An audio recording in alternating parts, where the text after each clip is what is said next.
So we see this as a lot of opportunity for business and innovation, and the way we see reducing our footprints is through access to more sustainable products and services on the one hand, to more sustainable cities, infrastructure, communities, and a lot of these solutions do exist, but not at scale or not accessible to everyone.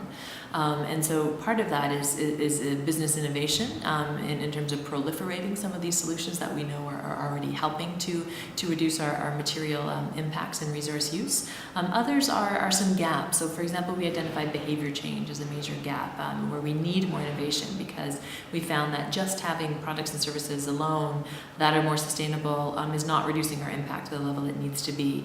We also need to think about the changes to our behavior, and again, this is an opportunity for business innovation because they understand people well through often their consumer insights departments, and they can help us to create new solutions where people will have access to more sustainable living. So, one of the, I think, more well-known examples now, but it's just been over the last 18 months, is the sharing economy, this idea of moving from ownership to access. So when people would own a car, now they will share a car. Where they might own a bicycle, they might now share a bicycle. Or where they might take taxis in a city, they would use these bike sharing systems. So these are business models that have proven very viable as a business, that do well, that are good for the economy, and are reducing material impacts and having follow-on effects in terms of health when you're talking about bike sharing, for example.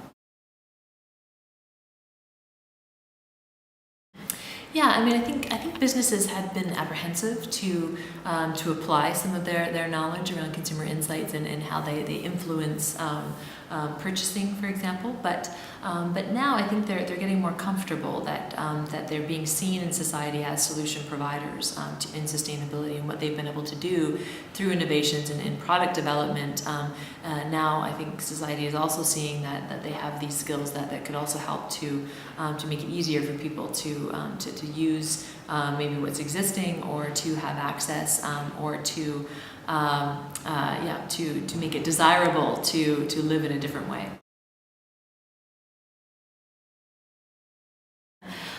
It's a large group. So we mentioned in the presentation the World Business Council for Sustainable Development, who's been a large group of multinational corporations for the last 2 decades that's been working on sustainability and really paving the way as sectors, creating sector standards, for example, for sustainability and how the sector addresses their impacts, so that helps with competitiveness, because if one business does it, then they're seen as not competitive in the sector. But if the sector agrees on the same standards, then they can move forward together, and it becomes about innovation and not about only one company winning in terms of sustainability. So I think that this is a really positive trend to see sectors organizing to develop a strategy for how they can reduce impacts. But I think we're going to see now in the future more around influencing. I think it's a win-win situation. I think CSR, corporate social responsibility, really started out as aspirational. Employees within the company that wanted to leverage the corporation, to give back to communities, to support different communities financially, and that's really evolved over the last decade, especially in Europe. I would say Europe is leading on this globally in really converting that sort of nice to have or feel good into really concrete business ideas.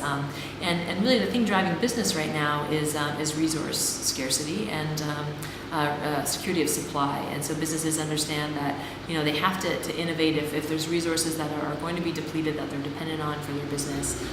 They need to understand what that is, how to overcome that, and so that becomes very core to the business and materials of the business.